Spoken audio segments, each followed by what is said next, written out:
नींद खुले तब से लेकर गाढ़ नींद आने तक स्मरण में कभी रुकना नहीं। और आपको एक छूट दे रहे हैं। कभी कभी क्या होता है कि एक मंत्र में, एक नाम में जैसे बहुत देर अभ्यास करते हैं तो मन उबने लगता है। इसका स्वभाव है, ये अनुभव की बातें कहते हैं। इसका स्वभाव है नवम नवम, नहीं तो ये मतलब, तो इसको हम लोगों ने कैसे फंसाया है। जैसे गुरु मंत्र जप रहे, अब 2-3 घंटे लगातार गुरु मंत्र जप, अब इसको उबन बढ़ी, अब ये छोड़ रहा है, बीच बीच में पता चलता है छोड़ना चाहता है, छोड़ रहा है, तुरंत इसको नाम में फंसाया। अब थोड़ी देर नाम में चला, फिर उब रहा है, बहुत विचित्र है ये, अब उसको फंसा दिया। और पीछे की बात अभ्यास के समय, नमामि शमीशान निर्वाण रूपम विभुम व्यापकम ब्रह्मवेद स्वरूपम। चिंतन, पदगान करें, ये भगवान शिव पदगान कर रहे हैं, और उसका चिंतन, निर्वाण रूपम विभुम व्यापकम ब्रह्मवेद स्वरूपम। अब अपने यहां अवसर है, सुंदर सुंदर कोई पद गुरु मंत्र जब करते हुए मन जब उमने लगे, राधा वल्लभ श्री हरिवंश, राधा वल्लभ श्री हरिवंश, राधा वल्लभ श्री हरिवंश, इसमें भी उमने लगे, शुरू कर, जोई जोई प्यारो करे सोई मोही भावे, भावे मोही जोई, इसमें भी उबले लगे।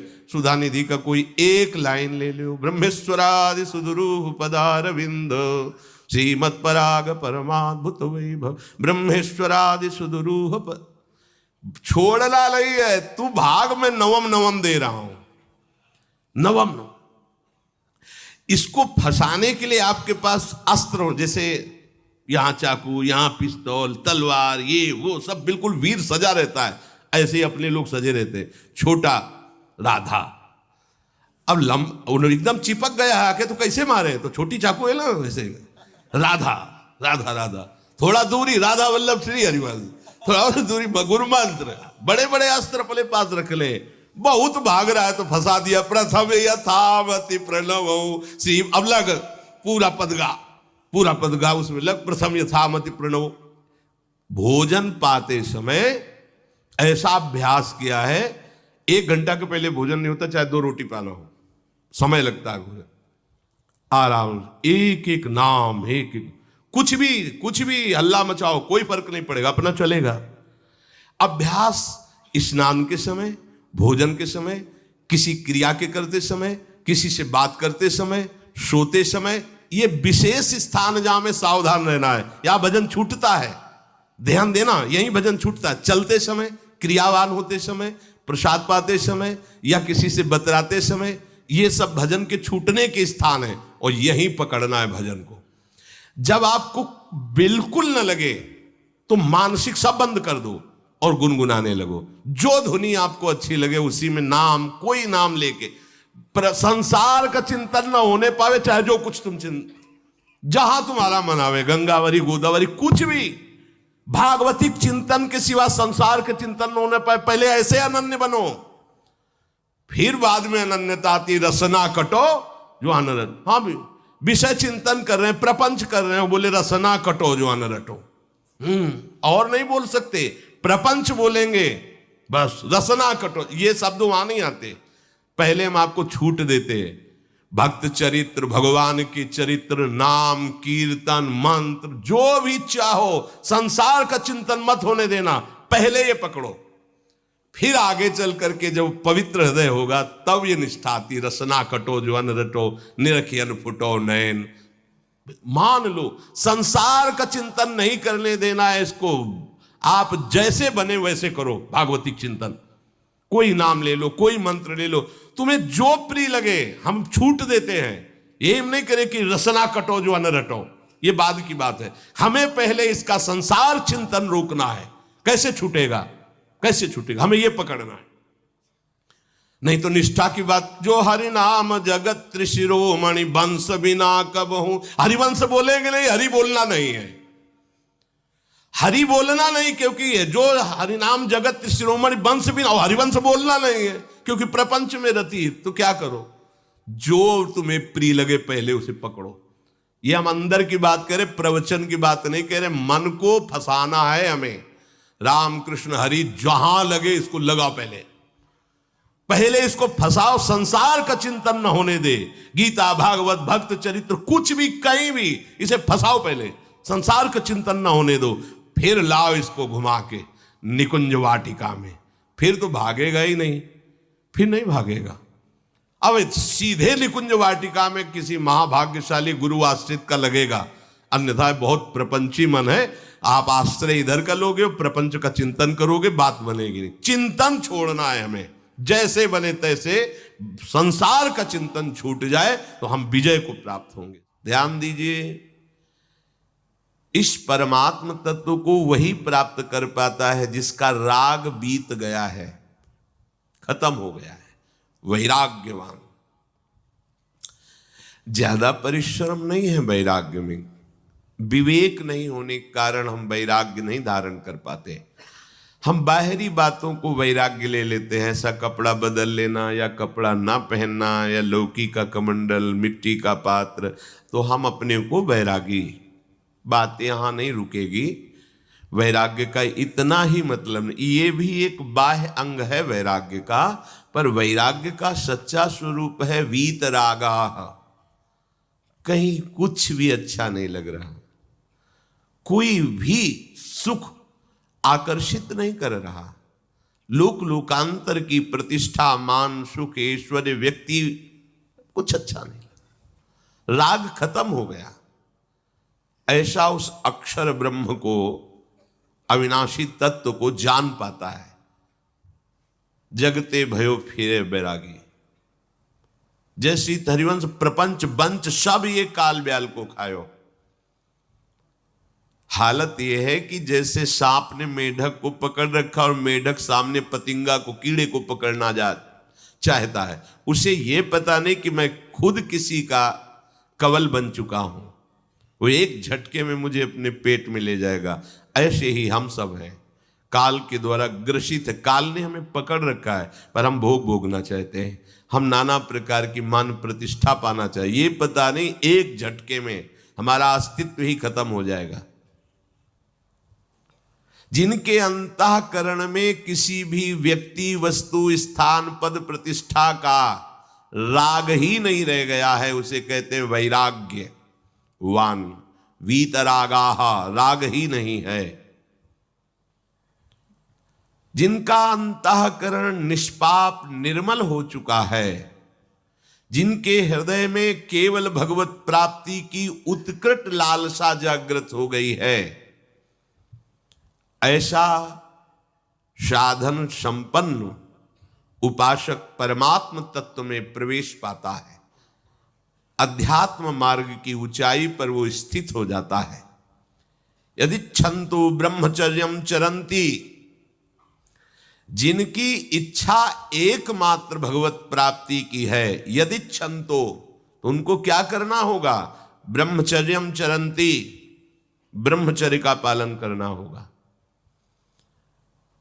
प्रत्येक इंद्रियों का निर्विषय हो जाना वास्तविक ब्रह्मचर्य है।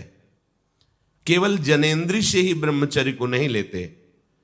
हमारी प्रत्येक इंद्रिय भोगों से रहित होकर भगवत अनुराग में, नेत्र प्रभु को देखना चाहते हैं, त्वगेंद्री प्रभु को स्पर्श करना चाहती है, घ्राणेंद्री प्रभु के श्री अंग की गंध पाना चाहती है, श्रवणेंद्री प्रभु के वचन सुनना चाहती है। एक एक इंद्रिय अपने प्रभु में लग गई, अंतर्मुख हो गई, बाहर विषयों का त्याग हो गया। इसे ब्रह्मचर्य कहते हैं। पर प्रारंभिक ब्रह्मचर्य में जनेंद्रिय का ब्रह्मचर्य अत्यंत आवश्यक है। यदि जनेंद्रिय जन्य व्यभिचार दोष से युक्त है तो कदापि उसे भगवत प्राप्ति नहीं हो सकती। शुभ गति व्यभिचारी शुभ गति चाहे, असंभव। और भगवत मार्ग में सबसे बड़ा दुश्मन यही व्यभिचार दोष है, काम।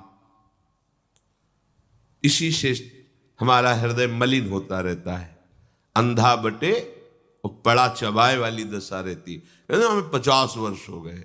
अरे 50 जन्म हो जाए तुम व्यभिचार करो, गंदी बातें करो, गंदे चिंतन करो, सो समय व्यतीत करें। अनंत जन्म व्यतीत हो गए, भगवत प्राप्ति हुई क्या? 50 वर्ष से भगवत प्राप्ति हो जाएगी क्या? 5 मिनट काफी है भगवत प्राप्ति में। एक बार नाम काफी है। वो स्थिति तो लाओ।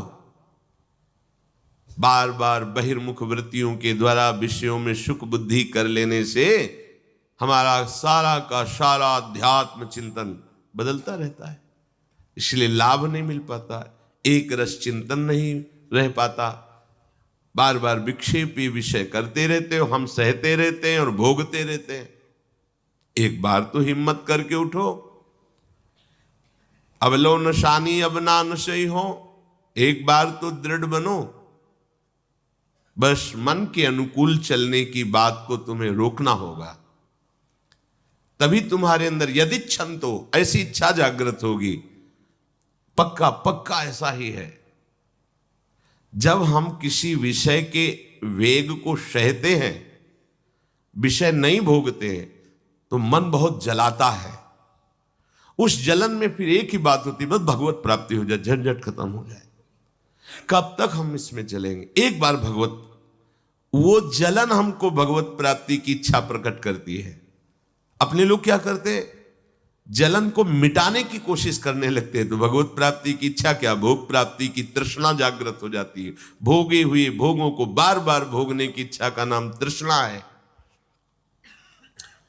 बाहर और भीतर से कोई सहयोगी नहीं, जल रहा है उपासक, तब रास्ता निकलता है भगवत प्राप्ति का, तब इच्छा प्रकट होती। अब नहीं, बहुत जल लिया, अब तो केवल प्रियाजू के समीप जाना है, अब तो प्रभु के सानिध्य में रहना है, नहीं इन भोगों की जलन में जलना है। पर यहां तक पहुंचने के लिए जलना होगा, तभी लिखा सहित सहित बाढ़ है भगति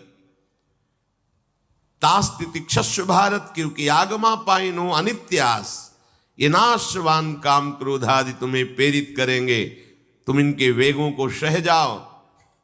ये स्थायी नहीं है, आगमा पाइनो है, आने जाने वाले हैं, और ये सहन करने से नष्ट होते हैं, भोगने से बढ़ते हैं।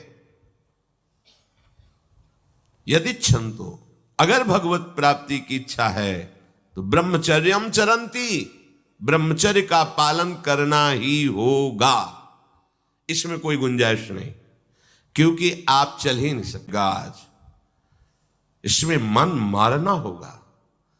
प्रायः ये मन को दुलार करने वाले लोग कभी भाग्य से सत्संग में भी आ जाते हैं, कभी श्री विग्रह के दर्शन करने भी मंदिर पहुंच जाते हैं, कभी तीर्थ याटन भी करते हैं, पर इनका कोई लक्ष्य नहीं होता।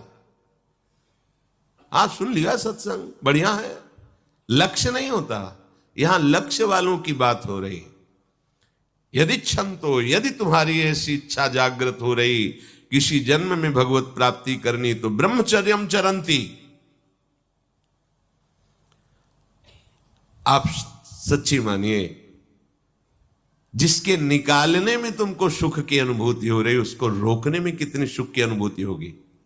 उन्मत्त हो जाओगे, बहुत जल्दी आपके सारे के सारे करण भगवदाकार होने लगेंगे यदि आप ब्रह्मचर्य का पालन करेंगे। शरीर स्वस्थ, हल्का, मन प्रसन्न, नींद आदि पर विजय, कितने गुण ही गुण।